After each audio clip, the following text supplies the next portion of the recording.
again. How are you feeling today? Doing your breathing exercises? Are you ready to hear about those last 4 human needs? Great. Before we get started, yes, it's still me. I just dyed my hair. Remember I talked about that variety and insecurity in our second video? This is a great example. We all love a little bit of spontaneity, and I'm all about spicing things up, so I change my hair color, my makeup, my clothing style, all those sorts of things all the time. It makes things fun and interesting. Let me tell you, my husband loves it. So, now that that's out of the way, let's dive right in today because we have 4 needs to get covered in today's video. The next 2 needs we're going to talk to you today about are bottom line basic needs.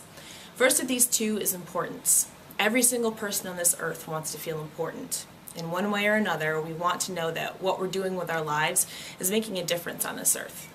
Let's take a simple daily routine. You get up, you take a shower, you get dressed, you eat breakfast, you go to work and do your 9 to 5, you come home and you eat dinner, you watch a little TV, and then you go to bed. It's pretty boring, right? What about this routine makes you feel important? Absolutely nothing. If you hadn't done one of those things that day, the world would have kept on going without you. Now, let's imagine that you had that perfect relationship, and let's see how your day would have gone with that in your life. You wake up next to your partner, you kiss them good morning, maybe you throw in a quickie before hitting the shower, you get to the kitchen and coffee is brewing for you. It's a gift from your partner. You sip it slowly and you watch the kids run to the bus stop. You kiss your partner goodbye as you head to work. When you get to your desk, you have a huge bouquet of flowers sitting there just waiting for you from your partner. Or you get to your desk and you find a sweet message from your partner thanking you for the flowers that you sent them.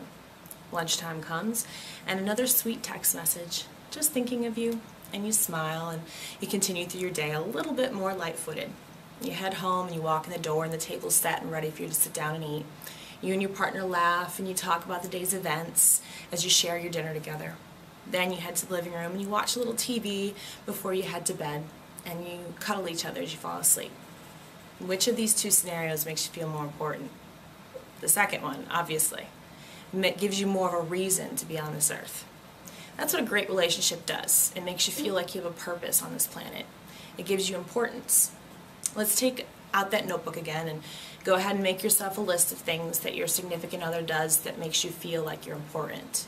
Are there certain things that you wish that they would do more often to make you feel more important? Write those things down, and for those of you that are single, you can make sure that you have a list as well of things that you would have in a future relationship that will make you feel important then. Take a moment to pause this video, do this exercise before you move on and watch the rest. Okay? Okay, now what do you do that makes your partner feel important? Remember that a relationship is a 2-way street. You should be doing things for your partner that will make them feel just as loved as you feel by them. Okay? Pause and make that list. Got it?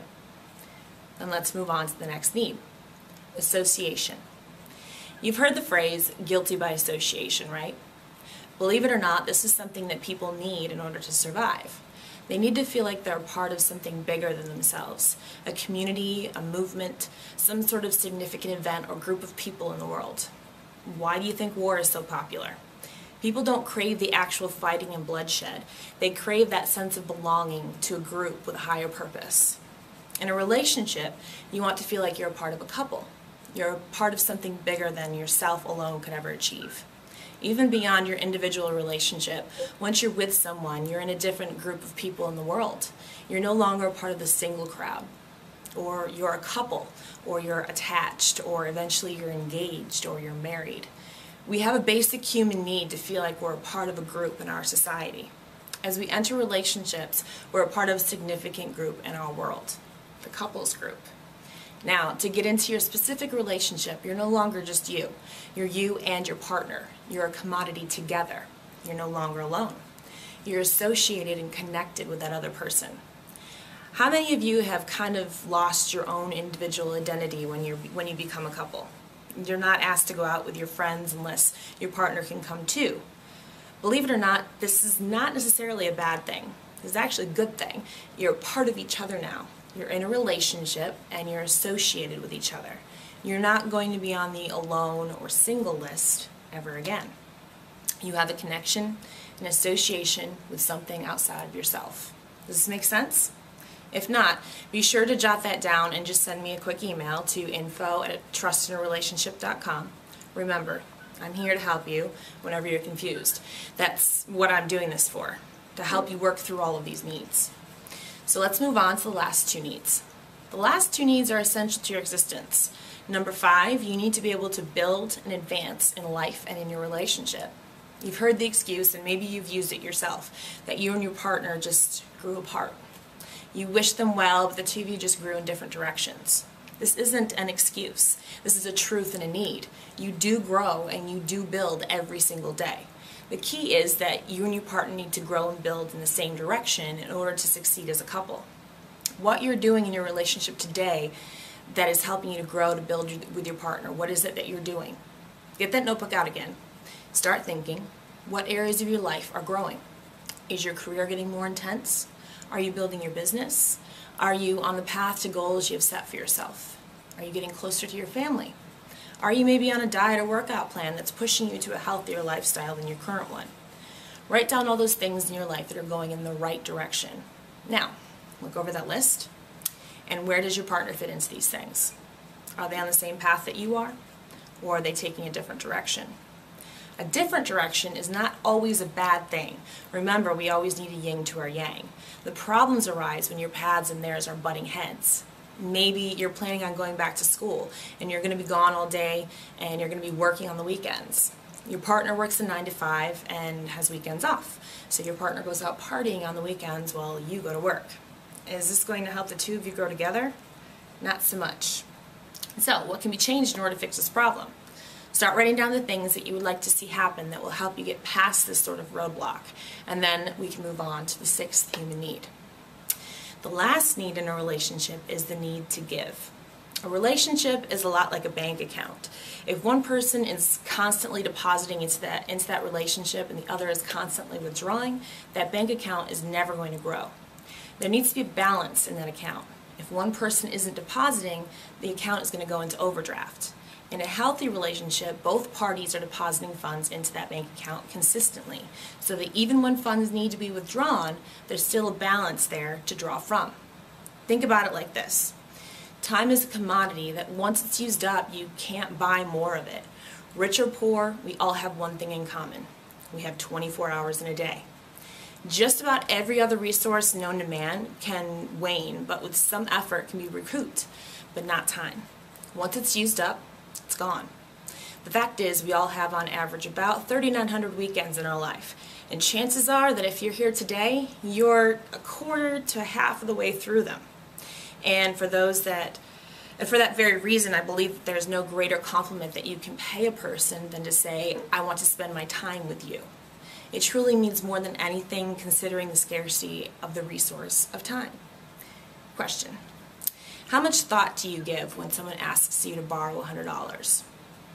Most people think more about lending $100 to somebody than who the real person is that they're spending their time with. Here's why. When choosing a mate, we rarely think about it. We make those decisions based on appearance and feelings, which is a setup for ultimate failure.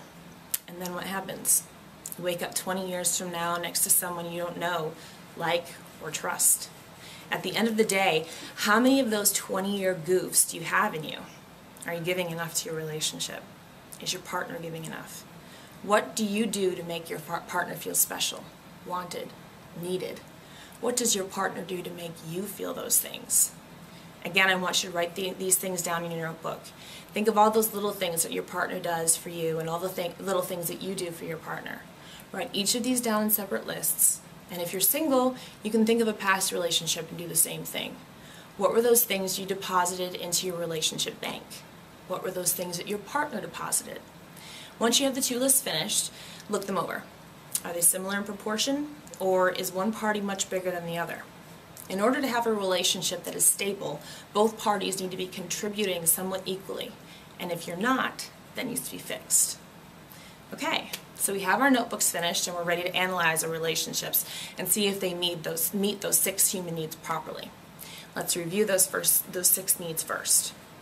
We have security, insecurity, importance, association, building, and giving. You should have examples of each of these needs and as they pertain to your relationship written down into your notebook. And look them over. Now, do you have any questions? Okay, so if you do, go ahead and send me that email again. But what do we do now? How do we get ourselves out of our emotional abyss problem and get our treasure map written to take us from point A to point B? Are you ready? Then come on in and take that next step. Inside the safety of our membership section, you'll learn how each of your basic human needs can be met so simply and so easily. I'm here. I'm only a click away. I'm ready to help you to get that relationship of your dreams. It's really not that difficult. I'll see you inside.